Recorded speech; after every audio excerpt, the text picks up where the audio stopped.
Prodi WBSI 2019. Di sini saya akan menyampaikan materi tentang kematian bahasa dari mata kuliah sosiolinguistik. Bahasa itu bisa mati. Bahasa itu bisa mati dan punah. Mungkin orang-orang belum banyak yang tahu bahwa bahasa itu bisa mati dan punah. Maka dari itu saya akan menyampaikan apa yang saya tahu tentang kematian sebuah bahasa. Bahasa adalah alat yang digunakan untuk berkomunikasi, untuk berinteraksi, untuk mengungkapkan apa yang ada di pikiran kita kepada orang lain. Itu adalah sebuah bahasa. Lalu bahasa itu beraneka ragam. Bahkan di dunia menurut para ahli bahasa itu terdapat 6.000 macam bahasa. Banyak ya. Maka dari itu, dari 6.000 macam bahasa, jika bahasa itu tidak bisa dipertahankan, bisa mati. Bahasa itu bisa mati. Di sini kenapa kok bahasa itu bisa mati, dan apa sih bahasa yang mati itu? Bahasa yang mati itu bahasa yang tidak digunakan lagi, atau mungkin bahasa yang tidak ada yang mengucapkannya atau mungkin yang menuturkannya. Jadi jika sebuah bahasa itu pernah ada tetapi tidak digunakan lagi dan tidak dituturkan lagi, maka bahasa itu dikatakan mati. Bahasa itu mati. Akhirnya apa yang menyebabkan bahasa itu bisa mati?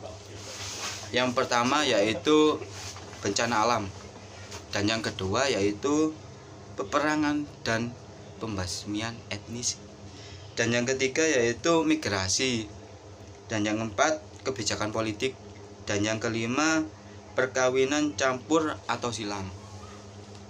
Bencana alam bisa membuat bahasa itu mati. Kenapa? Anda bayangkan sebuah bencana alam, tsunami, tanah longsor, dan juga banjir bandang. Anda sedang tertidur nyenyak pulas malam-malam, tiba-tiba ada gempa. Anda tertimpa runtuhan genteng dan akhirnya mati. Tiba-tiba Anda tidur tergenang air, tidak lama tsunami melanda. Seram. Akhirnya hal itulah yang menyebabkan sebuah bahasa bisa mati. Karena apa? Banyaknya orang yang meninggal dari sebuah komunitas tersebut tergerus oleh bencana alam. Jika sudah banyak yang mati, otomatis tidak ada yang bisa mewariskan sebuah bahasa tersebut. Itulah penyebabnya kenapa sebuah bahasa bisa mati, bencana alam.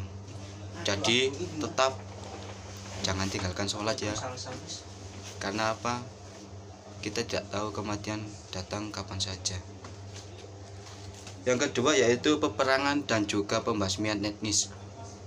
Peperangan dan juga pembasmian etnis, ya otomatis akan menghasilkan korban jiwa. Tidak hanya 10, 20, bahkan jutaan orang bisa mati dalam peperangan. Seperti dalam perang dunia 1 dan 2. Korban yang terjadi di seluruh dunia hampir jutaan. Tidak bisa dibayangkan berapa bahasa yang ada di seluruh dunia itu tiba-tiba mati karena perang. Tidak tahu dosa apa, salah apa, tiba-tiba mereka mati. Maka dari itu tetap ingat Allah. Dan yang pembasmian etnis. Pembasmian etnis beda dengan perang ya. Pembasmian etnis mungkin permusuhan dari sebuah golongan atau mungkin komunitas satu dengan komunitas yang lain, akhirnya mereka bertikai. Dari pertikaian tersebut akhirnya terciptalah sebuah kematian. Lagi-lagi kematian. Karena apa? Bahasa disebabkan oleh kematian yang akhirnya tidak bisa diwariskan lagi. Tapi tidak hanya kematian saja. Selanjutnya yaitu migrasi. Kenapa migrasi kok bisa membuat bahasa itu mati atau punah? Karena apa? Contohnya seperti ini. Saya merantau ke Madura atau mungkin merantau ke Malaysia. Oh, kalau Malaysia mungkin bahasanya masih sama. Contohnya saya ke Arab Saudi. Nah, dari perantauan tersebut otomatis kan saya harus bisa menyesuaikan dengan bahasa orang sekitar. Karena apa? Karena supaya saya bisa berkomunikasi dengan mereka, supaya saya paham apa yang mereka bicarakan, dan supaya saya mengerti apa yang mereka inginkan.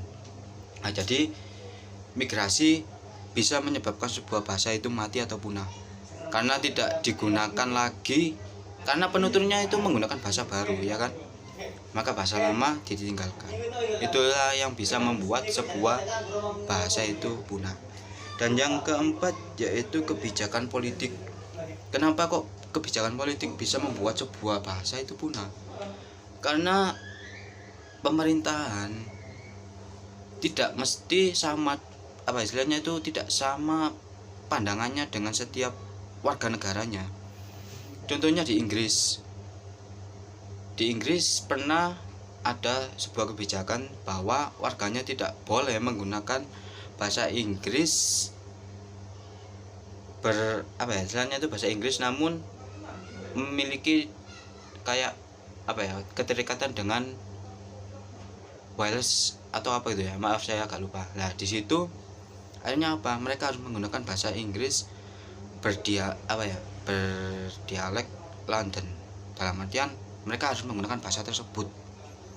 Ya, akhirnya bahasa yang beraneka ragam dipaksa untuk mati oleh sebuah pemerintahan.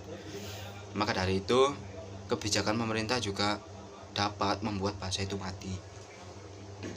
Dan yang kelima yaitu perkawinan campur atau silang. Perkawinan campur atau silang dapat membuat bahasa itu mati. Kenapa?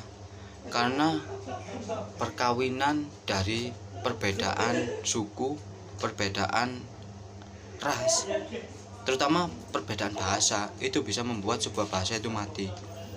Karena mau tidak mau di salah satu pasangan harus mengikuti istilahnya itu pasangannya. Seperti saat saya menikah dengan seseorang yang dari Arab, ya, mungkin saya perumpamaan saja, menikah dengan seorang orang Arab gitu kan.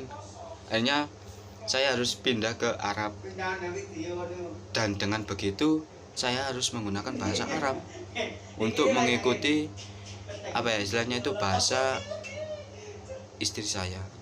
Akhirnya bahasa Indonesia, bahasa Jawa jarang saya gunakan, dan akhirnya disitulah bisa membuat bahasa itu mati.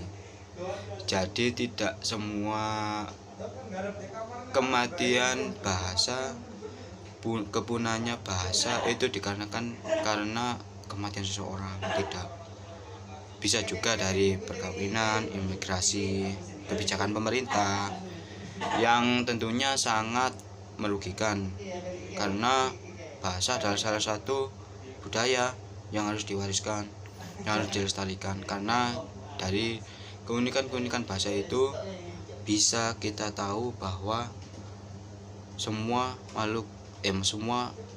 masyarakat di dunia memiliki keanekaragamannya. Maka dari itu mungkin itu yang bisa saya sampaikan terkait dengan kematian sebuah bahasa.